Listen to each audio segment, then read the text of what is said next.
Hi students, hope you all are doing well. तो आज हम इनऑर्गेनिक केमिस्ट्री का एक बहुत इंपॉर्टेंट और बहुत इंटरेस्टिंग कॉन्सेप्ट सीखने वाले हैं जो जेई, नीट, क्लास 12 और ग्रेजुएशन सब स्टूडेंट्स के लिए बहुत इंपॉर्टेंट है because this is the basic of inorganic chemistry. तो हम इस कंसेप्ट को इस क्वेश्चन के थ्रू समझेंगे। तो बेटा क्वेश्चन बहुत ध्यान से रीड कीजिएगा मेरे साथ। Which rule is not followed in given configuration? आपको एक कॉन्फ़िगरेशन गिवन है, 1s में 2 इलेक्ट्रॉन, 2s में 2 इलेक्ट्रॉन, 2p में 4 इलेक्ट्रॉन और आपको 4 रूल्स गिवन है। आपको ये बताना है ये चारों ये कॉन्फ़िगरेशन में कौन सा रूल फॉलो नहीं हो रहा है चारों में से।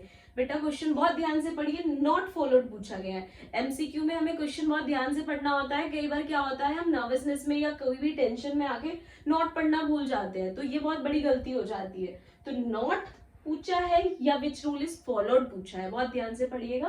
तो उसके लिए सबसे पहले ये चारों रूल्स पता होने चाहिए। What are these 4 rules? तो these 4 rules tells us how an electron या how electrons are to be filled in a particular subshell. किसी भी इलेक्ट्रॉन को हम किसी सबशेल में या ऑर्बिटल में कैसे फिल करेंगे। फॉर एग्जाम्पल मैंने आपको दिया नाइट्रोजन, मैंने आपको बता दिया नाइट्रोजन का एटॉमिक नंबर 7 है, नाइट्रोजन में 7 इलेक्ट्रॉन है और मैंने आपको 3 subshells they the, 1s 2s and 2p। अब मैंने आपको बोला कि इनमें मुझे फिल करके दिखाइए 7 इलेक्ट्रॉन। मैं कैसे फिल करूं? फर्स्ट इलेक्ट्रॉन 1s में डालूं, 2s में डालूं या 2p में डालूं। मेरा मन है 2p में डाल दिया, सेकंड मेरा मन है 2s में डाल दिया, थर्ड मेरा मन है वापस मैं 2p में डालूंगी। तो is this a right way to do this? No. Chemistry में हर चीज का कुछ ना कुछ रूल है कि आपको उस रूल्स के अकॉर्डिंग चलना पड़ता है। तो यहाँ पे भी रूल्स है, ये 4 रूल्स है हमारे पास इलेक्ट्रॉन को फिल करने के लिए। तो ये रूल्स हमें बताएंगे पहला इलेक्ट्रॉन हम इनमें से कहाँ डालें और कौन सी ऑर्बिटल में डालें और क्यों डालें, कैसे डालें, क्यों जाएगा, सब बताएंगे। तो will start with Aufbau rule. What does of-Bohr rule says? of-Bohr rule says that electron in an atomic orbital are filled according to their increasing energy order. Means लिखे electron in atomic orbitals are filled according to their increasing energy order.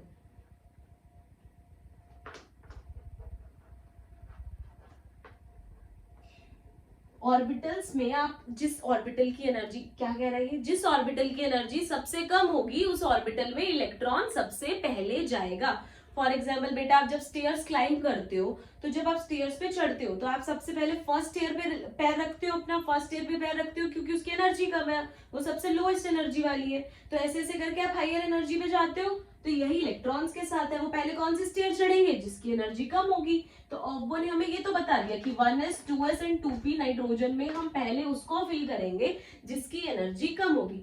ऑफ-बो तो बाबा थे, हम क्या है, हम तो साधारण इंसान है, हमें क्या पता किसकी एनर्जी ज्यादा किसकी एनर्जी कम। बहुत सिंपल सी ट्रिक है, आप ही बताएंगे किसकी एनर्जी ज्यादा किसकी एनर्जी कम।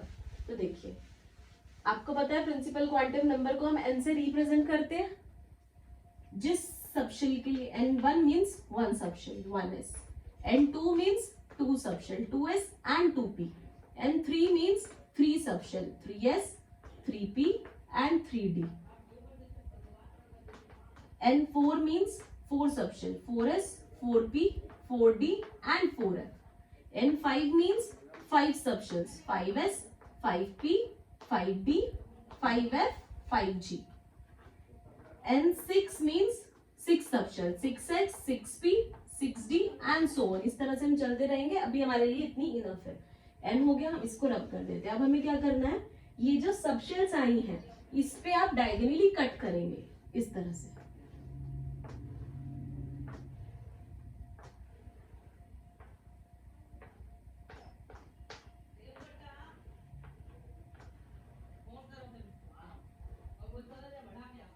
और जहां भी एरो जाएगा आप वहीं जाएंगे। सबसे पहले क्या है 1s, देन इस एरो की हेड को सेकेंड एरो की टेल से कनेक्ट कर दीजिए और इसी तरह से चलते जाइए। Then 2s, then same head to tail 2p 3s, then again head to tail 3p, then 4s, then फिर again head to tail 3d 4s 3d 4p। बेटा ध्यान दीजिए 3D की एनर्जी 4s से ज्यादा होती है, भले ये 3 है ये 4 है, still 3D has higher energy than 4s। तो अगर आपको पूछा जाए 4s और 3D में से पहले कौन सा फिल होगा, तो पहले 4s फिल होगा। क्यों? क्योंकि उसकी एनर्जी कम है। ठीक है, तो ये था हमारी ट्रिक, एनर्जी लेवल। इसी तरह से आप आगे चल सकते हैं, आपको पूरी एनर्जी मिल जाएगी। तो 1s, 2s और 2p में पहले कौन सा फिल होगा? 1s। Because why? Because 1s की एनर्जी कम है, तो पहले कम एनर्जी वाला, फिर उससे ज्यादा, फिर उससे ज्यादा। ये था हमारा वो प्रिंसिपल। तो इसी तरह से आपको कोई भी अगर सबशेल पूछी जाए तो आप इसी तरह से बना के बता सकते हैं कौन सा पहले फिल होगा, कौन सा बाद में फिल होगा। नेक्स्ट रूल हमारे पास आता है n+l रूल। अब इसमें देखिए n क्या है, l क्या है। n is the principal quantum number and l is azimuthal quantum number. इसको आप एजीमुथल, एंगुलर या सब्सिडरी क्वांटम नंबर कुछ भी बोल सकते हैं। ठीक है, l क्या होता है आपको पता है। अब ये रूल क्या कहता है, the subshell with lowest n+l value is filled first. जिस सबशेल की n+l वैल्यू कम होगी उसे हम पहले फिल करेंगे। But what if n+l value दो सबशेल्स की सेम हो जाए तो? So if two or more subshells have same n+l value, then subshell with lowest value of n is filled first. Means अगर n+l value same हो गई तो जिसका n कम वो पहले फर्स्ट देखेंगे हम। ठीक है, उसे हम फिल करेंगे। देखिए n+ वैल्यू, मैं आपको एक एग्जांपल से समझाती हूँ। मैंने आपको कुछ सबशेल्स दी, 3D, 5s, 4p, 6s, 5d। अब आप मुझे बताइए कि किसको आप पहले फिल करेंगे अकॉर्डिंग टू n+l रूल। तो सबसे पहले n+l निकालते हैं। बेटा ध्यान रखिएगा l की वैल्यू क्या होती है, s के लिए 0, p के लिए 1, d के लिए 2, f के लिए 3। तो 3d, n+l का समेशन निकालिए, n3, d के लिए l की वैल्यू 2, तो सम क्या आ गया 5, 3 + 2 5। ये हम n+l निकाल रहे हैं 5। सिमिलरली 5s के लिए क्या होगा, 5 + 0 5, 4p के लिए 4, p के लिए n की वैल्यू 1, 4 + 1 5, 6s के लिए 6 + 0 6, 5d के लिए 5 + 2 7। तो ये आ गई n+l वैल्यूज। अब इसकी एनर्जी सबसे ज्यादा, इसकी सेकेंड हाईएस्ट, ये तो हमें पता चल गया, पर इनकी एनर्जी तो अब इक्वल है। अब क्या करें, n+l तो सेम आ गया, तो जिसका n छोटा वो पहले फिल होगी, उसकी एनर्जी कम होगी। इसका देखिए n3 था, इसका n5, इसका n4। तो अब बताइए 3 4 5, तो ऑर्डर क्या होगा, 3d की सबसे कम क्योंकि n कम। अब इन दोनों में से 4 5, तो 4 इज लोएस्ट, देन 4p, फिर 5s, फिर ये हमारे दोनों आ जाएंगे 6 और 7 वाले, 6s then 5d। This is n+l rule कि जिसकी n+l की वैल्यू कम वो हम पहले फिल करेंगे, जिसकी n+l की ज्यादा उसे बाद में फिल करेंगे। अगर n+l सेम आ जाए तो we will see smallest n value. Clear? Good. Next is Hund's rule. Third one is Hund's rule. What does Hund's rule says? Next is Hund's rule. Hund's rule क्या कहता है?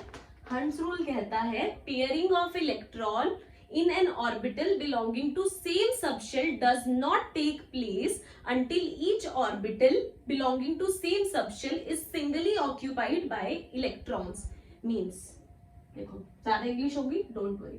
देखिए क्या होता है, हंट्स रूल क्या कहता है कि जब तक आप एक ऑर्बिटल सेम सबशेल में, फॉर एग्जांपल 2p में 3 ऑर्बिटल होते हैं आपके, ये 2px, 2py, 2pz। तो जब तक एक सबशेल के आप तीनों ऑर्बिटल को सिंगली ऑक्यूपाइड नहीं करते हैं तब तक आप पेयरिंग नहीं करा सकते। पहले आप सेम ऑर्बिटल को, सेम सबशेल के ऑर्बिटल को सिंगली इलेक्ट्रॉन से फिल करेंगे, फिर पेयरिंग कराएंगे। फॉर एग्जांपल नाइट्रोजन में 7 इलेक्ट्रॉन होते हैं, तो कैसे फिल कराएंगे नाइट्रोजन में 7 इलेक्ट्रॉन? 1s, 2s, 2p। सबसे पहले वो रूल या n+l रूल क्या कहता है, 1s की एनर्जी कम, 2s की कम, उससे ज्यादा 2p की सबसे ज्यादा, तो पहले 1s फिल होगा। पहले एक इलेक्ट्रॉन, एक ही ऑर्बिटल है, सिंगली ऑक्यूपाइड हो गया, now you can do pairing 2। Third electron, fourth electron, fifth electron, अब सिक्स्थ इलेक्ट्रॉन बताइए यहाँ पेयर होगा या यहाँ जाएगा? हर्ट्ज रूल क्या कहता है, जब तक आप सिंगली ऑक्यूपाइड नहीं कराते तब तक आप पेयरिंग नहीं करा सकते, तो पहले तीनों ऑर्बिटल को सिंगली फिल्ड करना है। फिफ्थ, सिक्स्थ, सेवेंथ, अब 8th इलेक्ट्रॉन यहाँ पे पेयर होगा। Similarly 9th, 10th and so. तो ये था hertz rule. Hertz rule is very very easy. बस आपको क्या ध्यान रखना है, जब तक आप सिंगली इलेक्ट्रॉन ऑक्यूपाई नहीं कराओगे ऑर्बिटल में तब तक आप पेयरिंग नहीं कराओगे। Last is Pauli's rule. What does Pauli's rule say? Pauli rule कहता है no two electron in an atom have same value of all 4 quantum numbers. Means को एक एटम में कोई भी 2 इलेक्ट्रॉन के चारों क्वांटम नंबर कभी सेम नहीं हो सकते। चारों क्वांटम नंबर कौन कौन से? N, L, M and S. देखिए बेटा, N, L, M and S. N क्या होता है? Principal quantum number. L azimuthal quantum number. M is magnetic quantum number and S is spin quantum number. S, M आपको पता होगा -L2 + L लेते, तो कोई भी 2 इलेक्ट्रॉन के चारों क्वांटम नंबर कभी सेम नहीं हो सकते। इसको भी एक एग्जांपल से समझते हैं। देखिए, मेरे पास 2 1s ऑर्बिटल है, ये भी 1s है, ये भी 1s है। इसमें दोनों इलेक्ट्रॉन मैंने ऐसे फिल कराए, इसमें मैंने ऐसे फिल कराए। 1s 1s। अब इन दोनों के लिए और इन दोनों के लिए 1 2 3 4 इलेक्ट्रॉन, 1 2 3 4, इनके लिए आपको चारों क्वांटम नंबर की वैल्यू लिखनी है। कौन कौन से? n, l, m और s। 1s ऑर्बिटल है तो दोनों की n की वैल्यू 1 1। l ऑर्बिटल है, l, s ऑर्बिटल है तो l की वैल्यू क्या होगी? 0, दोनों के लिए 0। m, m क्या होता है? -L2 + L, तो अगर l ही 0 है तो m भी 0। स्पिन देखिए, first electron clockwise, second electron anti clockwise, तो स्पिन क्या हो जाएगी? फर्स्ट की 1/2, सेकंड की -1/2। 3 सेम है बट 4 तो अलग हो गया, तो ये कॉन्फ़िगरेशन करेक्ट है। 4 सेम नहीं हो सकते, 3 तो सेम हो सकते हैं ना, तो इट्स ओके। अब इसमें देखते हैं, n, l, m, s, third और फोर्थ इलेक्ट्रॉन के लिए 1s में है, n की वैल्यू 1 1। l है, s ऑर्बिटल के लिए l की वैल्यू क्या होती है? 0 से, m भी 0 हो जाएगा। अब s, दोनों की स्पिन भी सेम है, तो s क्या हो गया? 1/2 और 1/2। पर पॉली ने क्या बोला है? चारों क्वांटम नंबर कभी सेम नहीं हो सकते, तो ये वाली कॉन्फ़िगरेशन हमारी रॉन्ग हो गई। इस तरह से हम नहीं कर सकते, क्योंकि इस तरह से करेंगे तो चारों क्वांटम नंबर हमारे सेम आ जाएंगे, विच इज रॉन्ग। तो ये वाली कॉन्फ़िगरेशन हमारी इनकरेक्ट। तो हम शॉर्ट में क्या बोल सकते हैं कि ऑर्बिटल में, एक ऑर्बिटल में 2 इलेक्ट्रॉन कभी भी सेम स्पिन में नहीं होंगे। सेम स्पिन में होंगे तो चारों क्वांटम नंबर सेम हो जाएंगे। इलेक्ट्रॉन हमेशा ऑपोजिट स्पिन में होंगे, एक क्लॉकवाइज तो एक एंटी क्लॉकवाइज, क्योंकि अगर दोनों सेम स्पिन में होंगे बेटा तो एक क्लॉकवाइज क्लॉकवाइज क्लॉकवाइज क्लॉकवाइज से क्या होगा? चारों क्वांटम नंबर सेम हो जाएंगे, which is wrong according to Pauli's rule. I hope these all 4 rules are clear to you guys. तो मैं आपको एक बार ब्रीफ में बताती हूँ। ऑब्बो रूल क्या कहता है? ऑब्बो रूल बोलता है जिसकी एनर्जी, जिस ऑर्बिटल की एनर्जी कम, वो पहले फिल होगा। n+l रूल क्या बोलता है? जिसका n+l का समेशन कम ऑर्बिटल का, वो पहले फिल होगा। हर्ट्ज रूल, जब तक सेम ऑर्बिटल, सेम सबशेल के ऑर्बिटल्स को आप सिंगली ऑक्यूपाइड नहीं करा दो तब तक आप उसकी पेयरिंग नहीं कराओगे। पॉली रूल, चारों क्वांटम नंबर की वैल्यू एक एटम में 2 इलेक्ट्रॉन के लिए कभी सेम नहीं होगी। अब आप मुझे बताइए इस कॉन्फ़िगरेशन के लिए कौन सा रूल इनकरेक्ट है? और वो क्या कहता है? एनर्जी के अकॉर्डिंग, एनर्जी के अकॉर्डिंग ही तो फिल है। 1s 2s then 2p fill है, वो तो फॉलो हो रहा है। n+l, 1s की n+l की वैल्यू क्या होगी? 1 + 0 1, 2s की 2 + 0 2 एंड 2p की 2 + 1 3। तो 1 2 3 ये पहले फिल है, ये बाद में फिल है, ये उसके बाद में फिल है। n+l रूल भी फॉलो हो रहा है। हर्ट्ज रूल, जब तक आप सिंगली ऑक्यूपाइड नहीं कराते तब तक पेयरिंग नहीं होगी। सेम सिंगली ऑक्यूपाइड है पहले, देन पेयरिंग है। हर्ट्ज रूल भी फॉलो हो रहा है। पॉली क्या बोलता है? चारों क्वांटम नंबर सेम नहीं होंगे, मींस एक ऑर्बिटल में 2 इलेक्ट्रॉन कभी भी सेम स्पिन में नहीं हो सकते, बट इस ऑर्बिटल में क्या है? दोनों इलेक्ट्रॉन सेम स्पिन में है, तो ये वाला रूल यहाँ पे फॉलो नहीं हो रहा। तो करेक्ट आंसर क्या आ जाएगा? Which rule is not followed? D option, poly rule is not followed here. Similarly, I'll give you some more examples, then you will tell me which rule is not followed. What if the configuration is 1s 2s,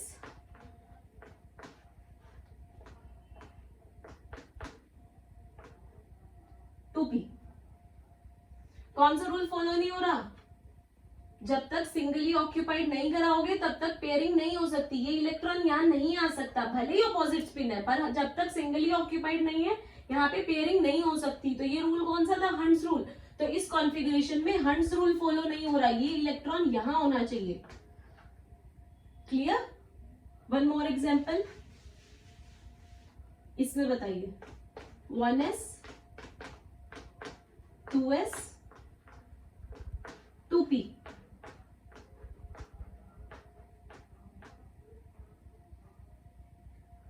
सबसे पहले hunts rule, singly occupied नहीं हुआ third orbital तो pairing नहीं हो सकती, hunts rule. दूसरा देखिए, इस ऑर्बिटल में दोनों की स्पिन सेम है तो पॉलीज रूल भी फॉलो नहीं हो रहा, तो यहाँ दो रूल वायलेट हो रहे हैं, Pauli as well as Hund's, both rules are violating here.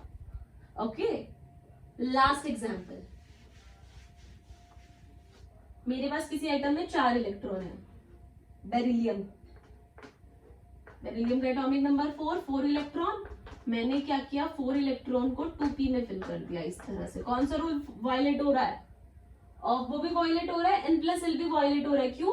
जिसकी एनर्जी कम वो पहले फिल होना चाहिए था, पर 2p पहले फिल हो गया और वो वायलेट। दूसरा, n+l की वैल्यू 1s के लिए 1 होती है, 2s के लिए 2 और 2p के लिए 3, तो पहले ये फिल होना चाहिए था पर पहले 2p फिल हो गया, तो यहाँ n+l रूल भी वायलेट हो रहा है। तो both rules are violating in this example. I hope these all 4 rules are clear to you guys. Thank you.